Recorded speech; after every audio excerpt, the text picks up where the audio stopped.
Hello, YouTube. All right, let's go live on Instagram and do part two of this series. I did part one yesterday. Hello.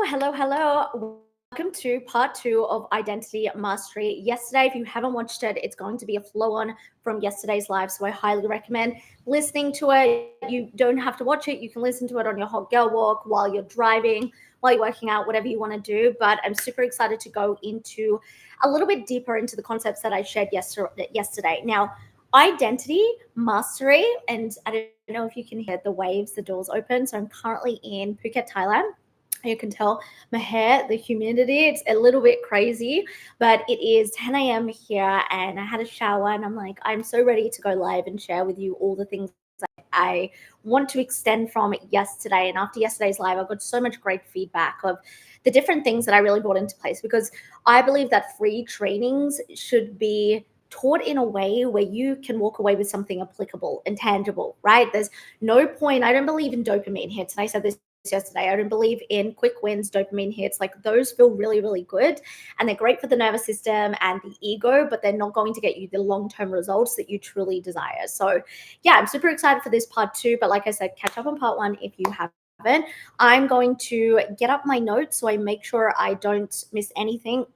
And these are the conversations that I have been having with my clients, not only the entire year, but more specifically over the past couple of months. And it's one of the reasons this free live series is actually inspired by Identity Evolution, my 4-week program on evolving your identity. So up leveling your levels of consciousness, being able to neutralize your emotions, being able to step into a self concept that you want to.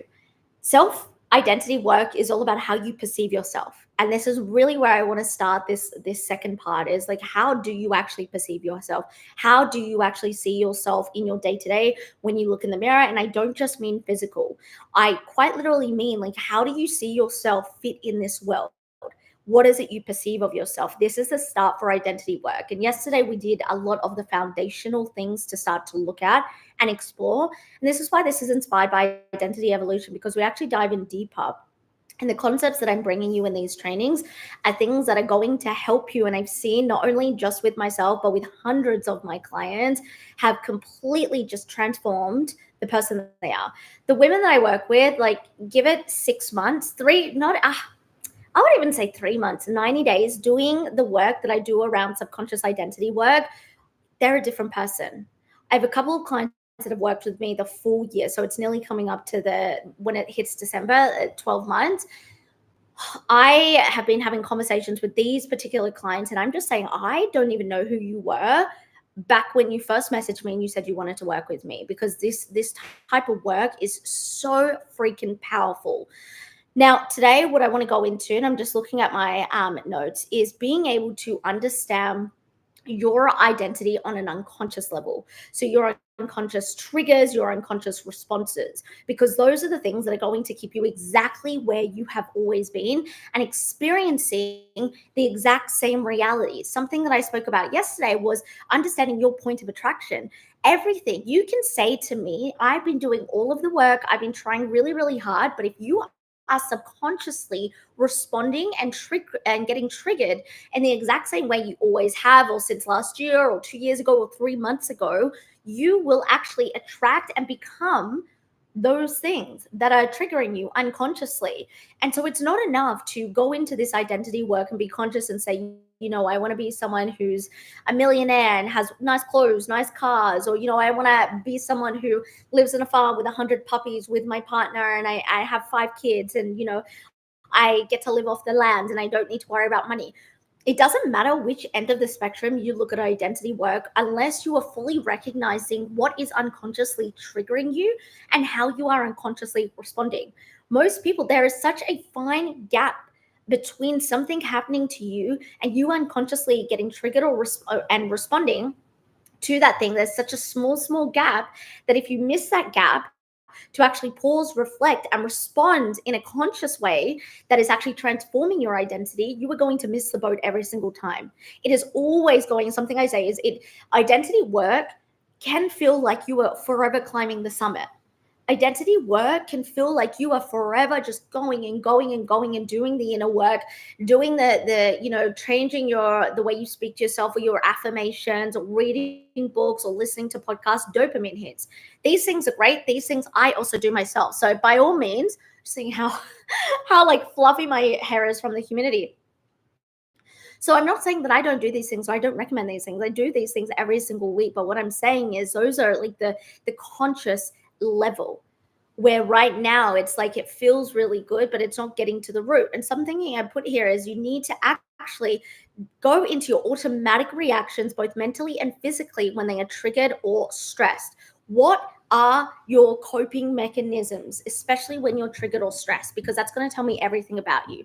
The state of your life right now, your relationships, your money, your business or career, or both, if you have both, like job, 9 to 5 job, or business, and your money, health and wellness. Sorry, I can tell a lot about your identity and how you perceive yourself in the world by the state of all of those things. And again, it doesn't mean it needs to be perceived bad or anything like that, but the way that your life is in fruition right now is just a pure reflection of how you identify in this world, of your own self concept, of how you see yourself. So, looking at this, and what I put here is what are your automatic reactions? This, I quite literally want you to go away. And if you're watching the replay, pause this right now, write down what are your automatic reactions, both mentally and physically. Something that's very important is doing a full body understanding of your responses in direct correlation with your identity. Mentally and physically, what are you automatically doing? All right, there's one thing to think about it, or there's one thing separately to do the thing. But when you put that together, what result is that getting? And a lot of people will say, well, yeah, I know, like every time I want to go post content, like I get overwhelmed, or the perfectionist in me shows up and I start scrolling. Like I know I need to do better. It's just not good enough. My methodology is the woman mastery methodology. And what I teach all my clients is how do you master yourself as a woman? How do you actually step into that true mastery? And part of that is being able to recognize the automatic things that are happening. I challenge you for the next couple of days to keep your phone notes, just because you always have your phone on you. You can open up a Google Doc on your phone, whatever it is, or a Google Sheet. And I want you to write down all your automatic responses and triggers. And I don't mean things such as, brushing your teeth or buttering the toast. Okay, what I'm saying is the things that are creating your reality. So if every time you're driving to work, and every time you drive to work, someone pulls in front of you and you're straight away angry and you're swearing and you're yelling, like, is that always your automatic response? Write that down. That may be an outlier, because you may say, well, just that happens only once a week, but that is still your nervous system, your subconscious mind creating behavior that is going to create your whole personality. And some things I put here is recognizing these habitual responses helps you see how your old identity shows up. Then you can begin to consciously shift the reactions towards the new identity's behaviors. So, a process inside of identity evolution that I go in depth is the best concept and framework I've ever met. I mean, there's a couple, but it is top two, definitely. The upside down why framework. I speak about this often because it works like a freaking charm. It works like a charm. And even my friends who are therapists, they use it with their clients, because basically this upside down why framework will teach you to understand and identify old, new, in between. The in between, so when identity work is taught, what I see on the internet, it's like, this is your old identity and this is your new identity. And like, let's start going towards our new identity and act as if, and all of that, right? Works to a certain degree. But what is not recognized, and this is why I created the concept, is down here, upside down why, is the in between. The in between is exactly grabbing from both the old and the new, and it's keeping you in the same place. That's why you can actually feel like over time, I'm seeing some type of progress, or I'm seeing some type of results, or I'm doing this and I feel like I'm making progress, but why aren't, like, my results aren't making sense right now? Why aren't I getting the results that I thought I would by now?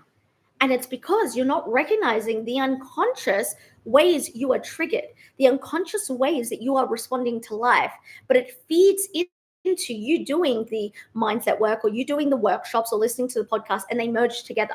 And this is what I call the in-between identity. This is where I see so many high achieving, success-driven women sit, is in this in-between identity where they're almost stuck there. They can be stuck there for years and not even really fully recognize how stuck they are there. And so when your old identity shows up, and this goes back to what I said about tracking for a few days of how you are mentally and physically responding, like I want you, if you are watching this and you're taking this in, I really want you to go away, get out your phone notes, and I just want you to write down how you are mentally and physically responding to the world, at least for 48 hours, like everything that is happening. Even like you're scrolling on your phone and you see a reel come up and you see yourself judge, or you see yourself like show off, or it can be as small as maybe you're scrolling through your reels and you see someone that bought maybe someone you know of, it can be a stranger, but you see someone that bought a new car and they're making a reel about it, and you may automatically be like, oh my God, what a show off. But what you actually want in your new identity is to be hitting $30,000 months, which would get you that car. But see how you're still operating in that old identity and thinking, just having that thought and saying and justifying, yeah, they are a show off or they're doing this, is exactly what's going to keep you exactly where you are. The reason you are not where you want to be right now is because you keep responding unconsciously, both mentally and physically.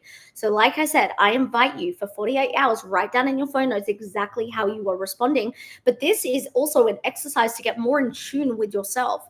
The basis of all the work I do is working on the relationship with yourself, building self-trust, building resilience, building self-leadership to be able to lead yourself. If you cannot lead yourself, you will not trust yourself. You cannot trust yourself.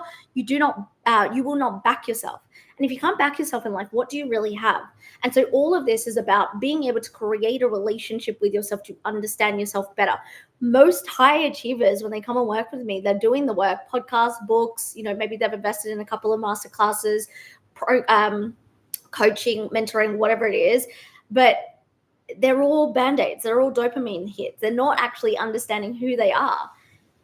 And this is what we do in identity evolution, is I actually dive in deep and I show you this is who you are, and this is what's actually happening subconsciously at the bottom. Even though you feel like you're doing all the work up here, this is what's happening subconsciously. Let's pull out that subconscious programming. Let's install new programming, and we're going to shift into the new identity versus being in the old identity for the next 2, 3, 4, 5, 7 years.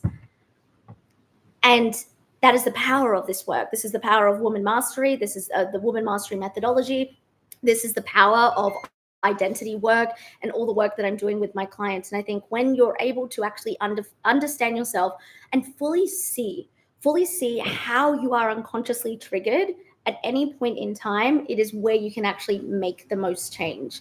Because then from there, when you witness yourself how you truly are, rather than letting your ego get in the way, or versus not being able to actually have a relationship with yourself that, I love, because I've been here too. I think there are so many high achieving, success-driven women who do this work, the inner work, but they don't actually have a relationship with themselves. And if you don't have a relationship with yourself, you will never, ever progress forward. And this is part of all of my work, but also what we'll be working on in identity evolution. So please, if it's anything you take from both of the lives that I've hosted yesterday and today, is like, go audit yourself. Quite literally, give it 48 hours, go audit yourself, go audit your automatic reactions, your responses, and your triggers. Now, is there anything that I have recognized? Yes, I'm going to bring this up. I'm going to be going into depth into this for identity evolution. So we need to also understand, this is just to kind of finish you off and give you an idea of what we're going to go into detail. But you need to be able to link, right? Once you start making these changes, once you start to recognize your coping mechanisms for the way you are, right? Your coping mechanisms are these automatic triggers, are these automatic ways of responding, are the way that you are mentally and physically responding. What it actually signifies is your nervous system's comfort zone.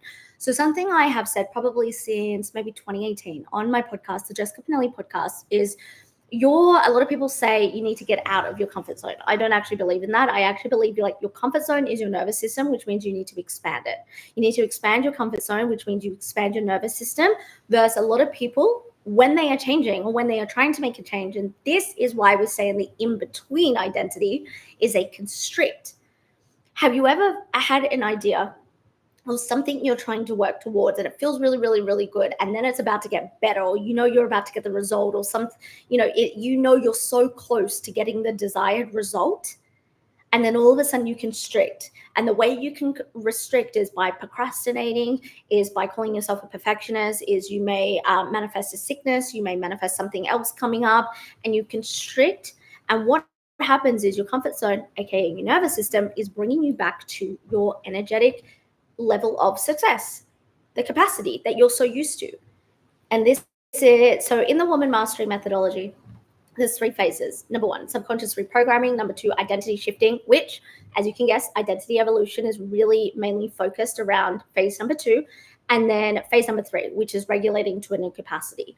So when we put all of these together, which I'll teach you all of this, is you start to expand your nervous system to receive more, to feel safer with more success. Most high achievers will say they have a fear of failure, a fear of judgment. That comes into it. But what they really have is a fear of success, because every time they're getting to the point where they're about to welcome a new success can look like more money, better relationships, a promotion at your job, more clients, hitting a PB at the gym. So success is defined by you. But once they're about to get there and expand to that part, they constrict. And so when you're moving into your new identity, you need ways to be able to regulate to a brand new capacity, to this different baseline. There is a psychologist called Gay Hendricks, who created the upper limit. And the upper limit is basically what I'm saying is everyone has an upper limit. And, when it comes to money, when it comes to happiness, when it comes to success levels, and once you hit that upper limit, or you can call it a glass ceiling, whatever appeals to you. Once you hit that, you will just bounce back down and you will keep hitting that. That's why sometimes clients of mine, they'll come to me and they'll be like, I've been doing everything, but I've literally been stuck at, X amount for months and months and months, or, I have been doing all the right things to attract a relationship, and I'm still stuck attracting the same people. It's by hitting the upper limit, we have this capacity. So what I put there is you need to be able to recognize what capacity, what baseline, what upper limit, what energetic ceiling, whichever one resonates with you, is actually forming your identity, because that is going to be the bottleneck in your success. And like I said, we go deeper into identity evolution. And so if you feel like you've been doing this and you're resonating with what I'm saying, and you're like, I am doing all of the right things, I am doing the things that I need to do, then what I would highly suggest is definitely looking at, where do you feel constricted? What's the point in your identity where you go from expansive feelings to a restricted feeling? That's the most important thing to start to recognize, and then we can reverse engineer from there. And like I said, we go into that in identity evolution. Anyway, I'm going to leave this training here. Like I said, this works together with part 1 that I hosted yesterday. Any questions or anything that comes up, definitely let me know in the DMs. If you want to learn more, if you want to be mentored on this stuff, if you want to go in deeper, I highly, highly recommend you join Identity Evolution. It is 4 weeks. You get to ask as many questions around identity shifting, self-concept, levels of consciousness, and being able to neutralize and balance your emotions, because that's a big part of expanding yourself and not being in a constricted state. Definitely head to the link in my bio, or if you have questions, just slide into my DMs. But biggest takeaway, like I said, 48 hours, see how you go, see what comes up, be super honest with yourself. It's not about shaming, it's not about judging, it's just about getting to know yourself better and where you actually are. I'm going to leave you now. Any questions, let me know, and I'll speak to you soon. Bye.